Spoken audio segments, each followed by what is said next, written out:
trust the documents are in order? Quite in order, General.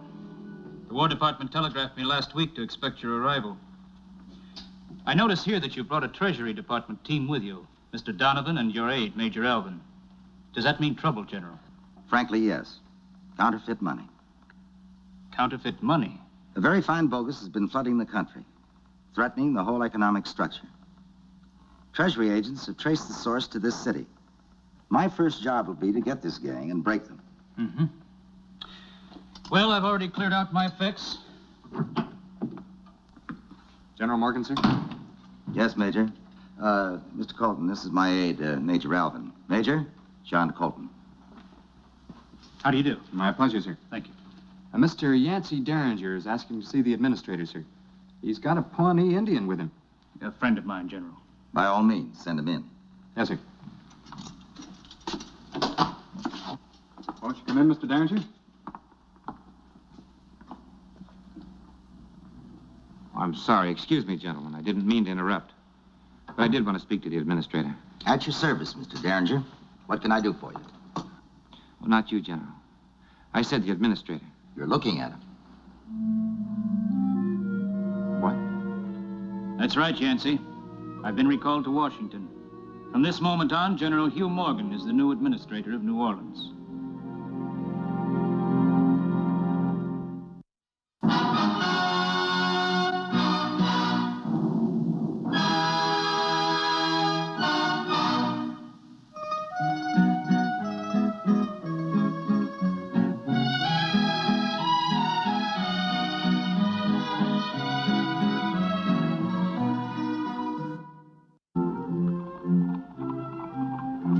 Finest administrator New Orleans will ever have.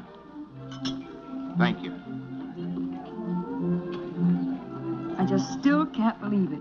They must be mad up in Washington replacing you. Well, thank you, Francine, but actually I've been promoted. The fortunes of politics. Captain Fry will be staying on, though, won't he? No, Francine. He's been relieved from duty as well. It's a complete new administration. He's being replaced by Slade Donovan, a Treasury Department secret agent. When are you leaving? Tonight, I'm going north to St. Louis on the Sultana, then on to Washington by train. It's a long way, but I can use the rest. So this is goodbye. I'll think of you often, Madame Francine. I think I'm going to cry.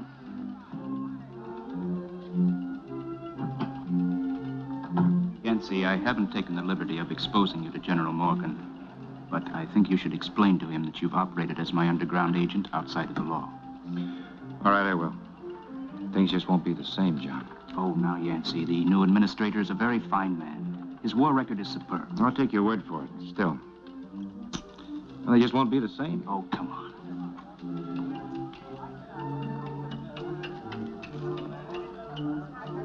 Wahoo.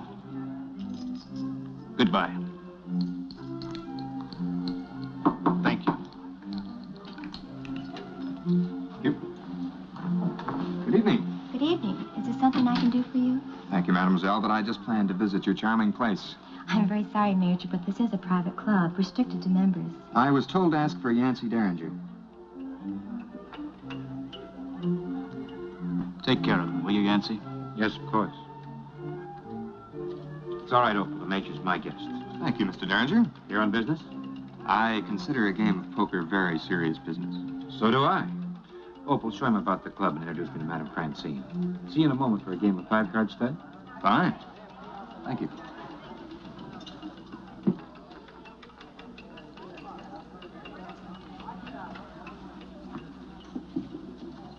Shall we just say au revoir, Yancy? I'm sure we'll meet again somewhere. Somehow. Au revoir, John.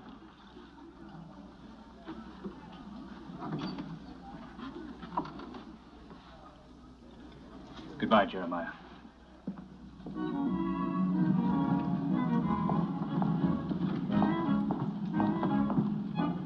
Mr. Administrator, What place is this? it's Madame Francine's club, the best in town. Mr. Donovan, I want you to bear in mind not to frighten these people. There's to be no arrests, no threats, no violence. I don't want these people to think their new administrator's a dictator. I understand, sir, but if we're to stamp out these counterfeiters, we've got to start somewhere. Where's Major Alvin? Inside, at that table there. He said that if he has any evidence of counterfeit money, he'll signal us at exactly 10 o'clock.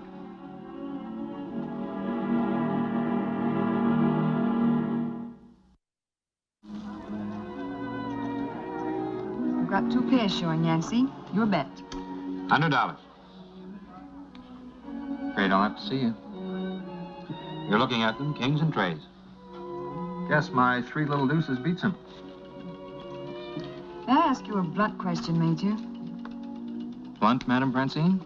You're obviously not enjoying yourself even though you're winning. And you keep staring at that watch as if you were going to a hanging. What are you really here for? Fact is, Madame Francine, I'm feeling rather ashamed of myself. After all of your charming hospitality, I feel like Judas. Why? Because I have a very unpleasant duty to perform. There's counterfeit money in this pot. In this game, in this club. Unfortunately, that means that I'm going to have to close you down. Everyone stay right where you are. All games will stop. Nobody move. No need for alarm, ladies and gentlemen. This club is closed until further notice. You may leave as soon as you identify yourselves. And please leave all the money on your person with my aides. Sounds like highway robbery, Mr. Administrator. Not at all. Everybody will get a receipt. If there's no bogus in the deposit, everybody will get their money back tomorrow. If there is, it will be impounded till further notice. That belongs to me. It now belongs to the government. No power. Mr. Derringer, I was under the impression you were a law-abiding man. Mr. Administrator, I don't like your men or your methods. Leave me no choice. You're under arrest. Take the Indian, too. Yes, sir. Private. Mr. Donovan? Yes, sir. Proceed with the impoundment. Gentlemen? I'm sorry to cause you this inconvenience, Madame Francine. Inconvenience? This is not discrimination against your club. It is absolutely vital we sift all the circulating money so we can find the bogus. If you're innocent, every penny will be paid back to you immediately. Meanwhile, you leave me in a state of poverty. Madame Francine, we're closing in on every gambling house in the city. You won't be alone. Major Alvin, you're in charge here. Report to me at the Cabildo after you finish the last raid. Yes, sir. Madame Francine. You'll make me very happy, Major, by finishing your call to duty and then getting out of my place.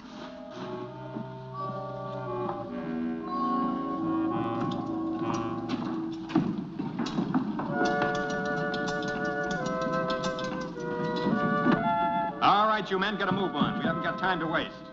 Pile those money bags in the center of the cart. That does it. Lively now. The next place we raid will be the Sazerac.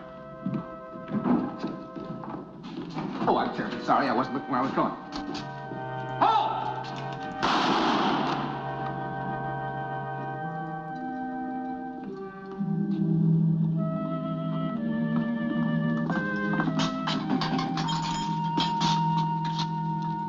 Hello, Yance. Pick him, Judy. Major. What is Mr. Barker in for, sir? Trying to steal about $50,000. Jody, you didn't. I lost my head, Yance. Well, next time you stick to picking pockets. I was just a weak vessel, Yance. But I never saw so much loot in my life. Bags and bags of the great long green all piled up. I just couldn't help myself. How long are you going to keep me in here, Major? Until you cool off, Derringer. Thank you, sir. Yancy. Here. Yancy, I'm sorry about keeping the cell locked, but the heat's on. Why, do you know, if he even caught me smiling at you, he'd have me flung in there with you. Why, do you know he's practically got a guard on me out there? And Turnkey. All right, now, you criminals. Will you stop bothering me? There's going to be nothing to eat till breakfast, and that's final. Turnkey. Yes, sir. Yes, sir, Major. Coming, sir. Yes, sir. Did you get it? Was there any doubt? You know, I just don't trust that man. Jody, what amazes me is how do you get past all the buttons on a uniform? Oh, Yancy. Even an amateur knows a soldier doesn't carry his wallet upstairs. He sticks it in his hip pocket. It's the simplest operation in the business. Hey, look at that stuff. He was really loaded. That look on your face tells me that... Oh, no. Tells you what, Jody? Like, all that beautiful money, it ain't for real? Is it? It's as queer as the 30th of February. All of it. John Alvin, 15 Finley Street, Philadelphia, Pennsylvania. Master copyist and engraver. Finest copies of old manuscripts and other authentic documentation. Well, at least he had a job before he went in the Army. If he was ever in the Army at all. What's going on, Yance? Jody, this could be the biggest piece of larceny in the history of America. General Morgan, Major Alvin, and Slade Donovan. You know, the whole new administration of New Orleans is as bogus as that money. You mean counterfeiters? I mean forgers. Master forgers. They forged the documents to give them the power to move in and take over. And the bogus money gives them the reason to impound the real stuff. They'd never get away with it. Well, they're getting away with it. They move in 48 hours, sack New Orleans, and then they're gone. You know, that's just like the ancient days. Like the Trojan horse? Now, like when the barbarians sacked Rome and carted it away, piece by piece.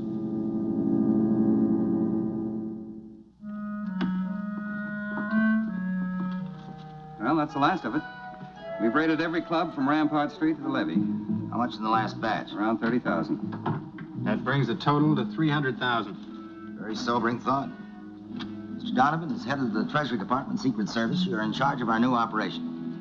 We move against the banks and the cotton market immediately. Wait a minute, Hugh. How are we going to get away with that? Major, here's your authorization. Authority of search and seizure.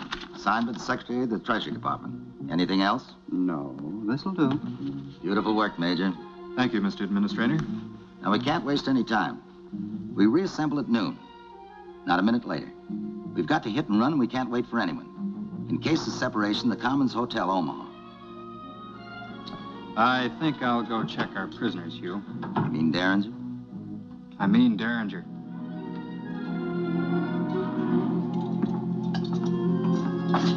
What? You fools! What happened? Where are they? They overwhelmed us, sir. They overpowered us. Overpowered? How could they overpower you when they were locked in a cell? Well, I guess you didn't search him enough, sir. Why, Mr. Derringer, he pulled a 4-barrel shops right out of his hat. His hat. They're flabbergasting, ain't it? And I'm an expert, and it fooled me. How long ago? Well, they just left. Hey, wait a minute, Major. Get me out of here before I starve to death. That is a very unhealthy move, Mr. Alvin. Tahoe carries 18 split buckshot in each barrel. It'd be a permanent cure for carelessness. Jody, take his revolver, remove the shells. Put it back in his holster so he looks perfectly normal. Sure, Yancy. You won't get away with this, Derringer. Just wanted to have a reasonable talk with you, Mr. Alvin. You were not in a very reasonable mood last night. You can't make deals with the government. Unfortunately, you're not the government. Oh? And just exactly what am I? Swindler, Mr. Alvin. A thief and a highwayman. There's nothing mean or small about your talent. It's the biggest. As a matter of fact, you're a crook on such a high level that you almost command admiration.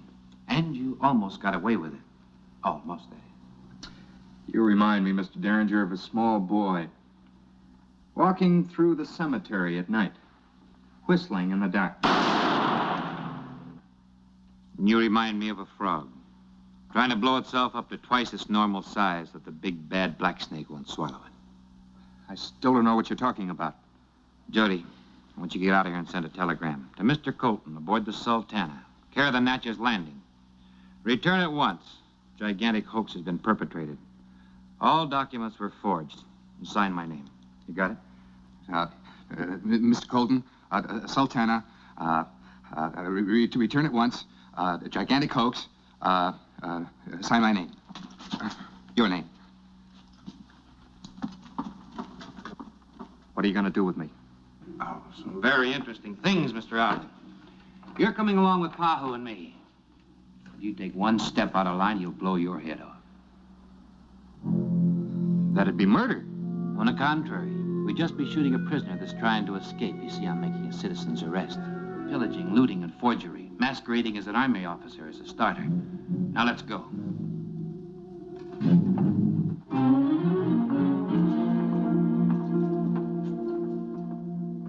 Yancy, what's going on? Are you ever going to tell me?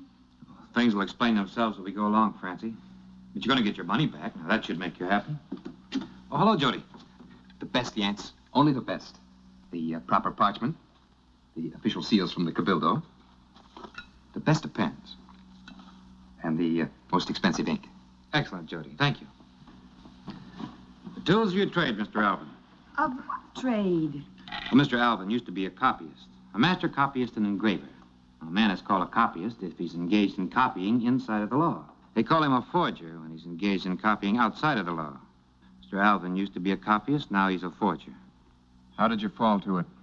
Well, you and the boys did a beautiful job, but you should never leave a piece of your past in your wallet, which obviously you haven't even missed. Jody, again? Well, in this instance, you should be proud of him, Francie. He was gathering evidence on the side of the law. Gee, I hope Mother never finds out. Shall we go to work? On what? Well, let's start with some new documents. A release for Yancy Derringer, Pahu, and Jody Barker from the Cabildo, signed by the Secretary of War. And then we'll get into some very interesting documents. You don't seriously think I'll prepare documents for you? Pahu?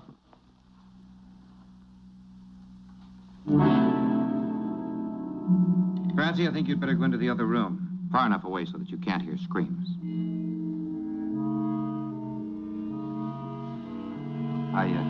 I'm a coward myself, Yance. You don't mind if I leave, huh?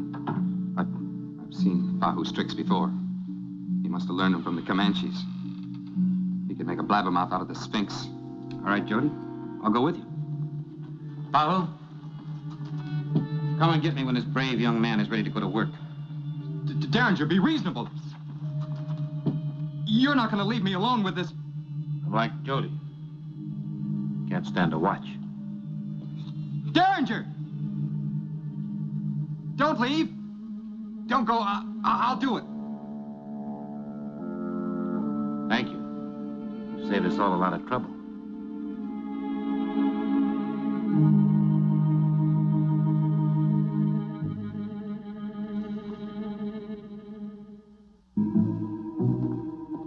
Sergeant, I want to see General Morgan.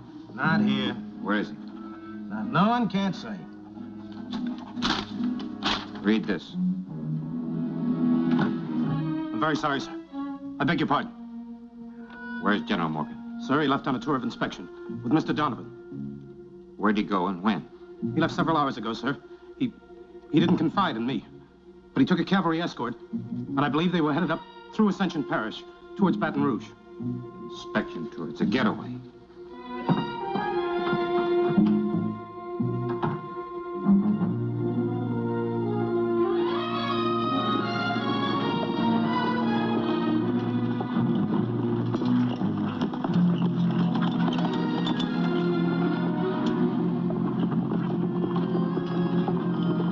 I don't like it. Leaving Alvin behind is a mistake. It was a mistake, it's his. He knew that noon was the deadline for getting out of town.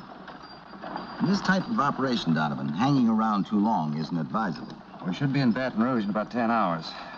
Alvin will probably meet us in Omaha. He knew the plan. Let me give you this consoling thought. If he doesn't, if anything has happened to him, it's always easier to divide by 2 than by 3.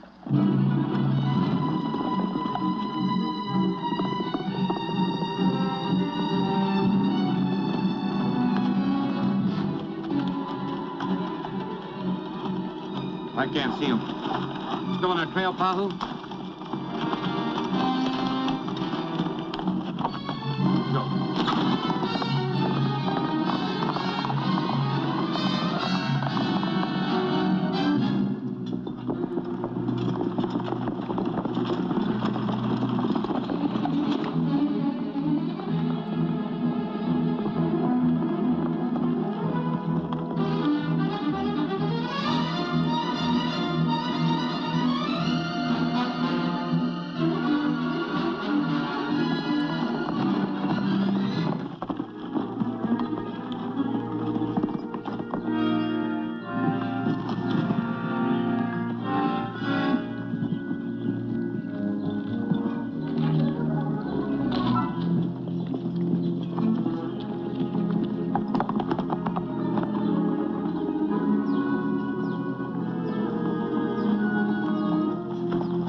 seems to be the trouble. It's Derringer. Yes, sir. Two men riding in that carriage, Morgan and Donovan. They're imposters. And you'll find that the sacks that are there are filled with stolen money. I want you to place them under arrest. Yes, sir.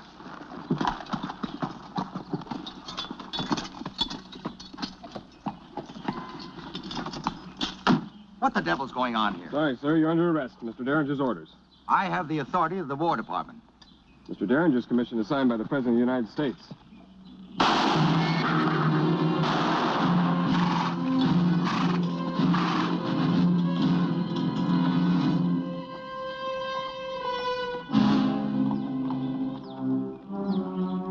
What are your orders, Mr. Derringer? Return to New Orleans, place them in the calaboose. We'll start returning some of this stolen money. Captain, that is a large order. Very good. Mr. Administrator. Good evening, Mr. Colton. It's nice having you back. Do you wish an appointment with the administrator? The admin?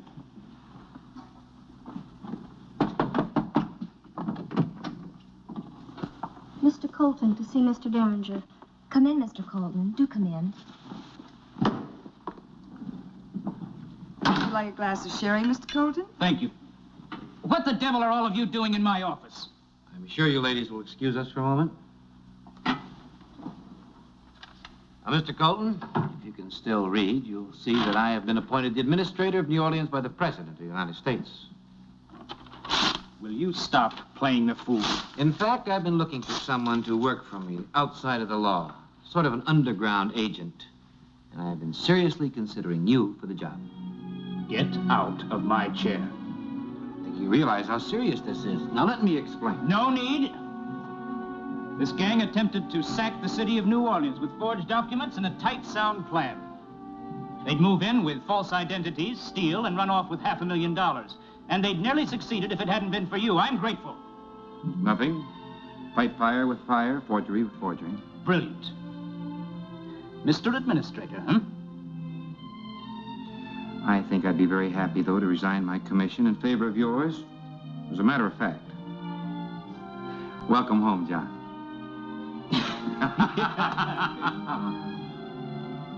Excuse me a minute. Madame Francine, I'll have that glass of sherry now.